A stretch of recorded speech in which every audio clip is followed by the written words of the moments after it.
Bueno,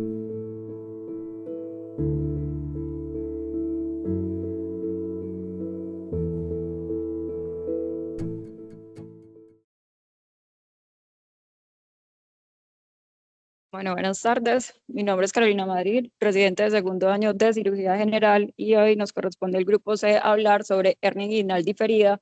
¿Es realmente posible? Entonces, antes pues, de iniciar como el tema principal, vamos a hacer una pequeña introducción. Entonces, se define como una hernia la protrusión del contenido intraabdominal por un defecto de la pared abdominal, ya sea congénito o adquirido.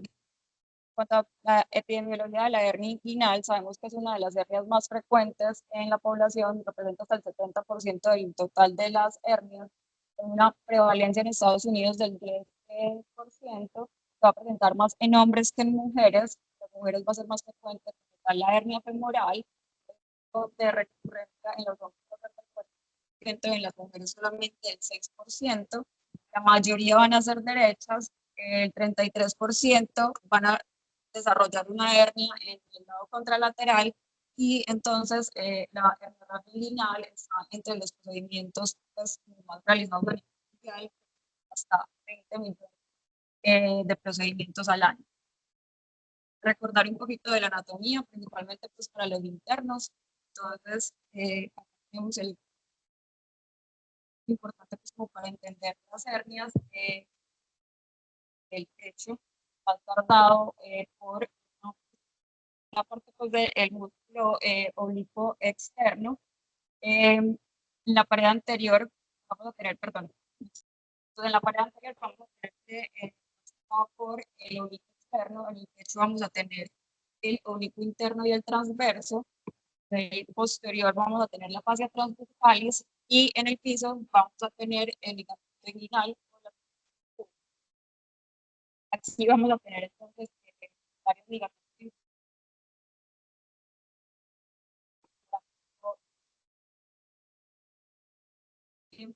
y vamos a tener el ligamento uno de los pilares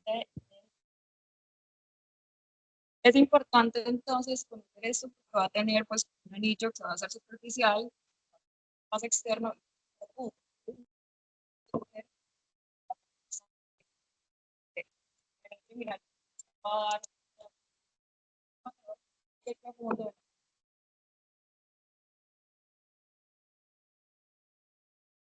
en cuanto al contenido, en este canal vamos a tener patrón esquemático en los hombres, ligamento redondo en las mujeres.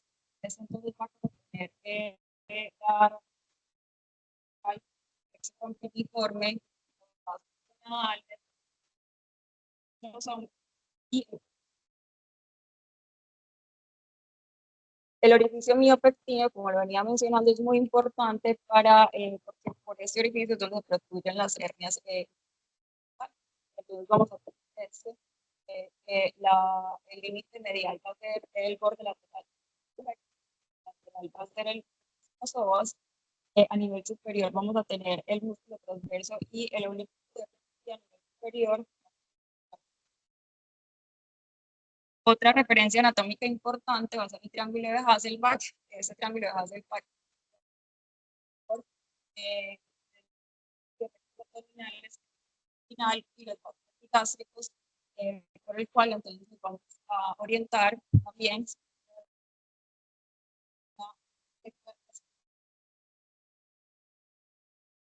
es lo que les venía pues como mencionando. Entonces, podemos ver o percibir el externo. El otro simplemente va a salir con un defecto de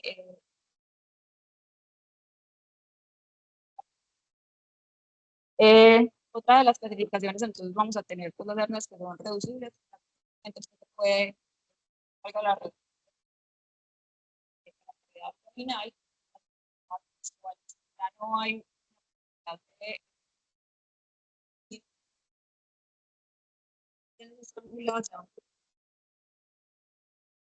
los síntomas. Vamos a tener pues, pacientes que tienen sensación de masa,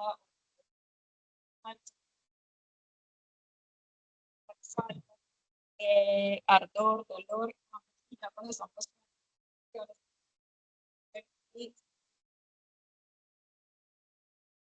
En cuanto al tratamiento, vamos a tener pues como múltiples opciones.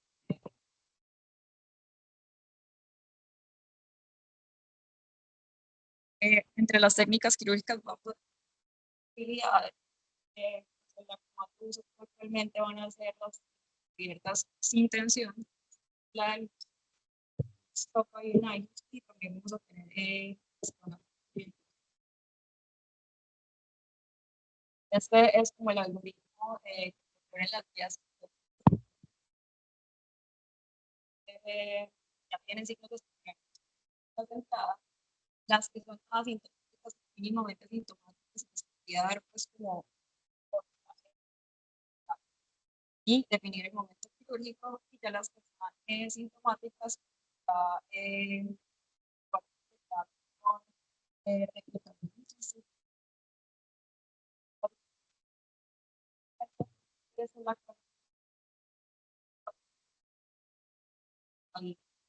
a los síntomas o los signos clínicos de estrangulamiento ponen la PCRs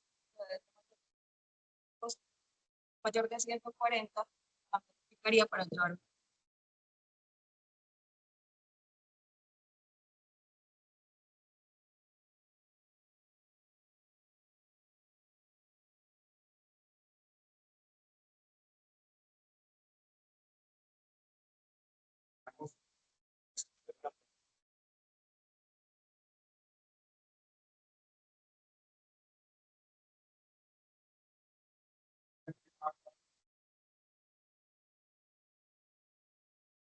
Va a presentar con dos escenarios, el escenario urgente y el escenario electivo. Solo tiene dos escenarios. En el escenario urgente, por supuesto, es el paciente que está muy sintomático o está con sufrimiento de asa o está obstruido, etc., que es un paciente que sí o sí requiere una cirugía urgente.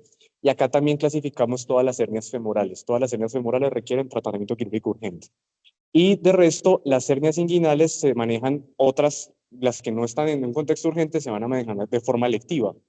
Y el programa electivo típicamente ha sido una cirugía programada a corto plazo, pero también actualmente se está hablando de un posible manejo diferido. Y es de lo que vamos a hablar hoy, de qué muestra la literatura sobre ese manejo diferido.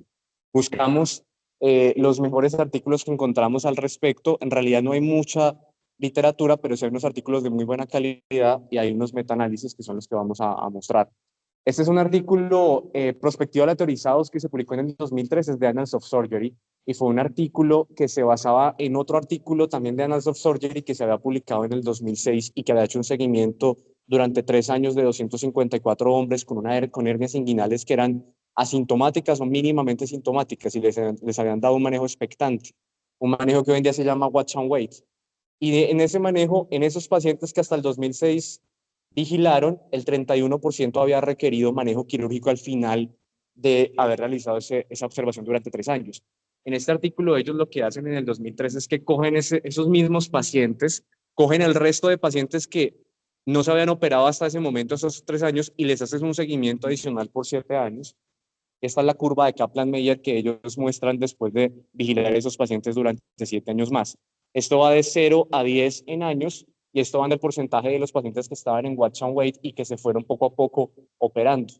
Y lo que ellos muestran en este artículo es que a los 10 años más del 60% de todos los pacientes que se estaban manejando con una estrategia de watch and wait terminaron operados.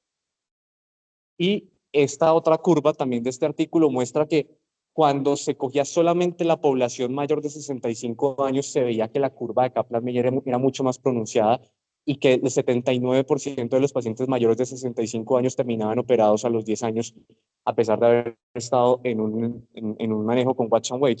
Entonces, lo que finalmente definen es que prácticamente 60-70% de todos los pacientes van a terminar operados a los 10 años cuando se hace un manejo diferido, y esto va a ser principalmente importante, digamos, evidente en los pacientes mayores de 65 años.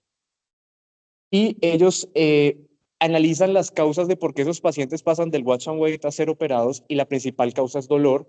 La mayoría de los pacientes lo hacen es por dolor y cuando revisan las otras posibilidades para que un paciente hubiese sido operado, en realidad era muy poco el porcentaje y sobre todo complicaciones, encarcelamiento, obstrucción, es decir, la principal causa fue el dolor. La conclusión de este artículo, ellos dicen que la estrategia de watch and wait no evitó la cirugía, pero sí la retrasó. y que eso fue principalmente evidente en los mayores de 65 años.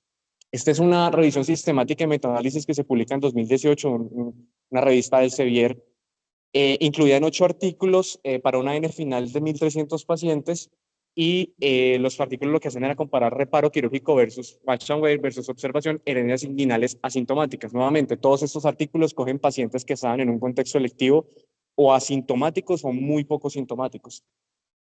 Y ellos entonces empiezan a comparar estos pacientes en un lapso de 12 meses. Y entonces el primer forest plot que dan es la mejoría del dolor en el seguimiento a 12 meses. Y claramente los pacientes que se llevaron a manejo quirúrgico tenían una mejoría del dolor estadísticamente significativa comparado con los pacientes que seguían con la hernia que se les estaba dando watch and wait. Con respecto a mortalidad, no cambia la mortalidad. Y con respecto a complicaciones quirúrgicas, esto lo hacen comparando los pacientes que se operaron y los pacientes que estaban en watch and wait y que por alguna razón hacen el crossover al grupo de los que se operan. Los que pasan de watch and wait al grupo que se opera no tienen mayores complicaciones quirúrgicas que los que se operaron de entrada. Y ahí se ve en el forest plot, pues, este resultado. Lo mismo pasa con la recurrencia. Los que estaban en watch and wait y por alguna razón se pasan al grupo de operación tampoco tienen mayor recurrencia. El resultado total de ellos a los 12 meses es que el 37% de los pacientes pasaron del grupo de watch and wait al grupo quirúrgico. Entonces, lo que ellos concluyen en este artículo es que el manejo expectante es seguro en los casos de las hernias mínimamente sintomáticas, no se complicaron más, pero nuevamente el manejo expectante no evitó la cirugía, sino que solamente la retrasó. Esta es otra revisión sistemática, esta se publicó en el 2020 en la revista Hernia, 9 estudios con 854 pacientes, y nuevamente todos estos pacientes presentaban hernias asintomáticas y se encontraban en la estrategia de watch and wait. Y ellos acá lo que hacen es un seguimiento a 10 años de todo este grupo que estaba en watch and wait y van viendo cómo a medida que van pasando los años, el porcentaje de estos pacientes que hacen crossover, es decir, que se pasan al grupo de cirugía, va ascendiendo, siendo a los 3 años 1/3 de todos los pacientes y a los 10 años 2/3 de todos los pacientes. Y la principal causa por la cual estos pacientes hacen el crossover es por dolor. Esta es una revisión que se publica en el 2021. Este autor, Fitzsimmons, es como el que más ha publicado sobre el manejo expectante y el manejo diferido de la hernia inguinal. Y él hace una revisión de la evidencia y coge muchos artículos, pues obviamente con ciertos parámetros, todos eran ensayos controlados, aleatorizados, por una N muy grande, es una N de aproximadamente 1.500 pacientes, los toma tanto de Estados Unidos como de Reino Unido como de Holanda, y nuevamente hace el análisis de estos pacientes a los 10 años, cuántos hacen crossover al manejo quirúrgico. Y lo que encuentra digamos que en el porcentaje global es que el 70% de los pacientes que se estudiaron en estos estudios y que se manejaron con watch and wait fueron llevados a cirugías en los siguientes 10 años. Y nuevamente que la estrategia de darles un manejo diferido no se asoció en complicaciones, solamente retrasó la cirugía. Y también acá él halla que los mayores de 65 años fueron los pacientes que más rápido se tuvieron que llevar a cirugía. Entonces, habiendo hecho la revisión de la literatura, la idea es dar una conclusión con respecto a, ¿se puede dar un manejo diferido? Entonces, la estrategia de watch and wait es segura, sabemos que son pacientes que no se van a complicar más en caso de hernias asintomáticas o mínimamente sintomáticas, pero también sabemos que en el momento que le damos a un paciente un manejo con watch and wait, va a tener un 70% de probabilidad de estar operado en los siguientes 10 años. La principal causa por la cual vamos a terminar operando a este paciente es porque va a presentar dolor, y si este paciente es mayor de 65 años, es aún más probable que tenga que ser operado. Incluso las guías europeas actualmente hablan de la estrategia watch and wait con 2 criterios. Uno es pacientes menores de 65 años, no consideran los mayores de 65 años para watch and wait. Y la segunda es que sean pacientes con hernias mínimamente sintomáticas o prácticamente asintomáticas.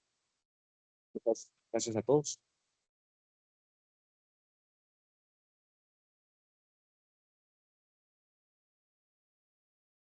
Interesante porque gran parte de los pacientes que llegan a la consulta externa y siempre tienen la pregunta de qué pasa si no me opero, tengo una actividad antes de operarme, estoy en cambio de trabajo, no quiero la incapacidad, X mil cosas.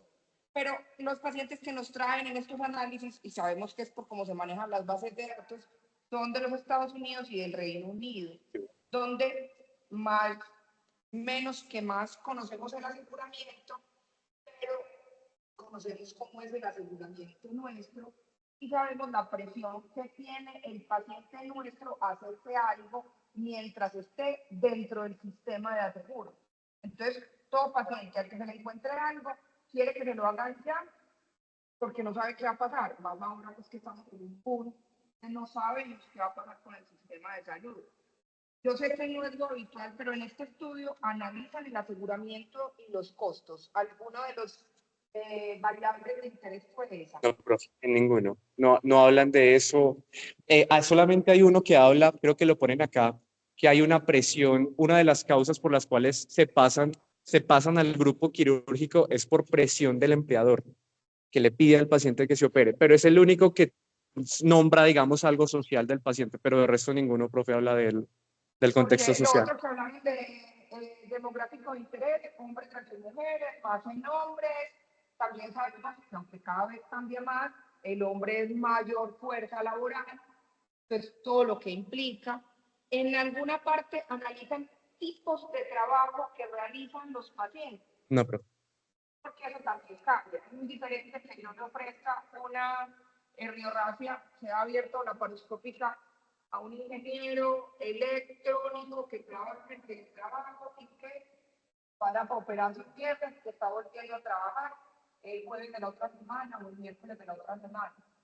Entonces, me parece muy interesante analizarlo desde nuestro Propio contexto. propio contexto y me parece importante hacer publicidad de una vez que residentes de primer año, los doctores Simón y Samir, están tratando de hacer un análisis demográfico de la población que se opera de hernia laparoscópica y que queda mucho espacio para evaluar. Sabemos que ese tipo de pacientes no es el paciente que vemos en una institución educativa como es el San Vicente o la Leo 13, pero esto es casi que el core de lo que hace el cirujano general. O sea, yo no sé los muchachos que se gradúan donde quieren ir a trabajar, pero si hacemos consulta de cirujano, la hernias es una de las patologías que más vamos a ver. Entonces me parece muy buena esa respuesta.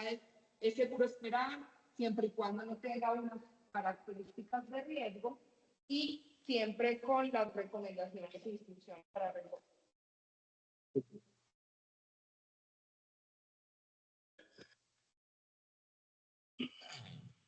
A mí en algún momento me tocó como revisar el tema de residente.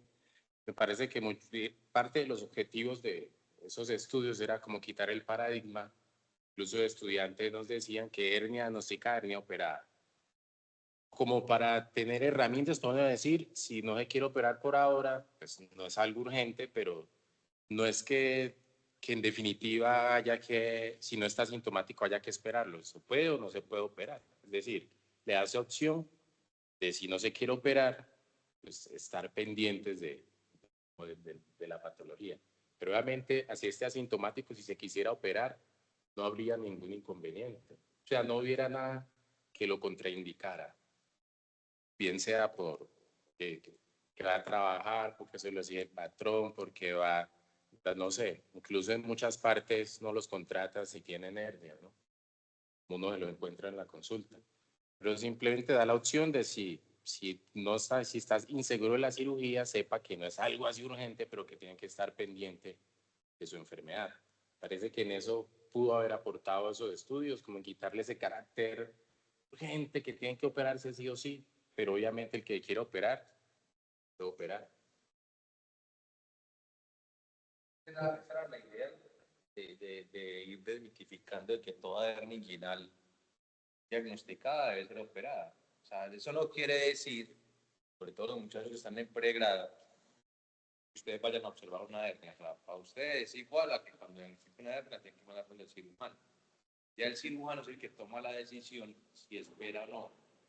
¿Y qué demostraron con esto? Y es que prácticamente no se presentan o no hay un aumento de las complicaciones cuando usted hace una espera. O sea, es como una, sobre todo en pacientes que son más enfermos, que usted tiene que compensar algún tipo de patología para poderlo llevar a cirugía, pues que es un manejo seguro y que no se incrementa la probabilidad de otras complicaciones asociadas a la hernia como tal.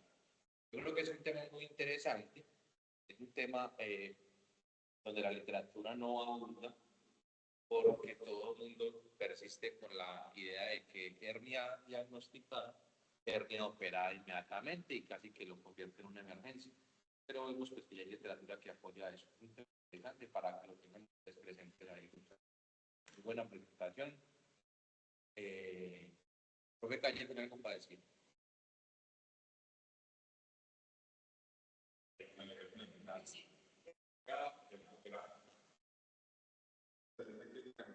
Que decían que incluso los pacientes de más de 75 años no había que operarlos, pero uno ve que los pacientes que más se complican son los pacientes de más edad, que son hipertensos, diabéticos, etcétera, etcétera. Yo creo que eso depende mucho del paciente, de donde uno trabaje, del aseguramiento, o sea, muchas cosas pues. Pero sí se está uniendo a cosas que uno lo veía y operaba. En los niños, yo no sé cómo están haciendo los infantiles y lo están operando a todos, porque es que uno ve las hernias inguinales indirectas y encarceladas en niños que se les pasaron de... Pero muy interesante cambiar eso, saber que la mayoría termina en cirugía. Y yo no sé, los de 65 años para arriba, pues no sé por qué no los quieren operar, no les complican más ahí. Sí. Interesante.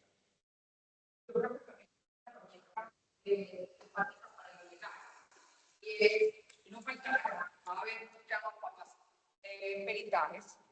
El que diga que la complicación actual de una cirugía de hernia que terminó en resección o algo por el estilo fue porque hace 7 años que el médico general me vio la hernia y me mandó donde el cirujano estaban cerrando comeo. Entonces el asunto es este tipo de literatura es la que nos sirve para soportar que no es responsabilidad del médico generar una conducta en el caso de que la cirugía no fuera emergente. Entonces me parece muy bacano esta herramienta para los que les gusta tener como tips legales para defendernos en alguna situación jurídica de riesgo. Muchas gracias, bacano. Siempre es la semana. Vamos, León 13. Hola. Hola, ¿me escuchan?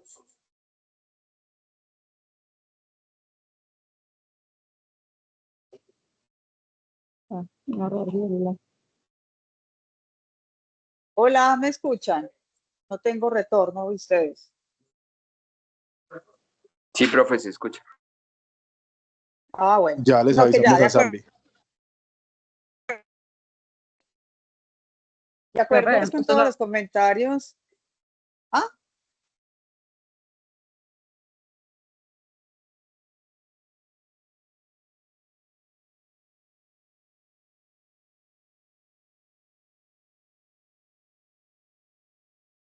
Ah, no.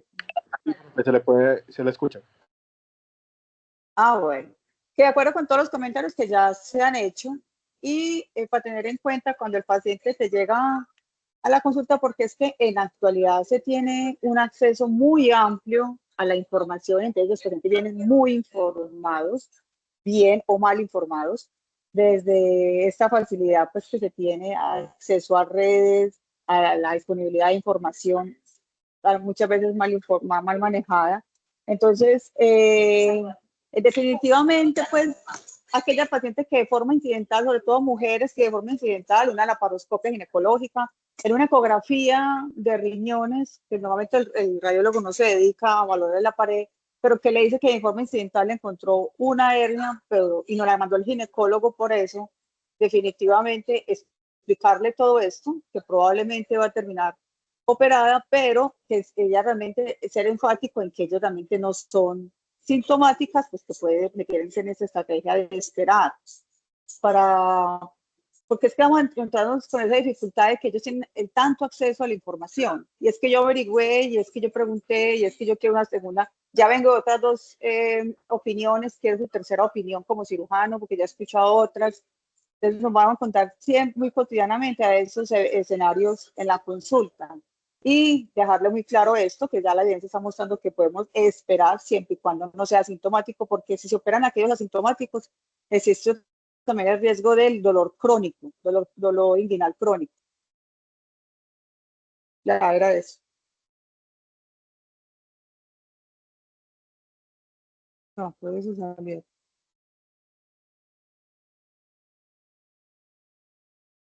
Muchas gracias, doctora.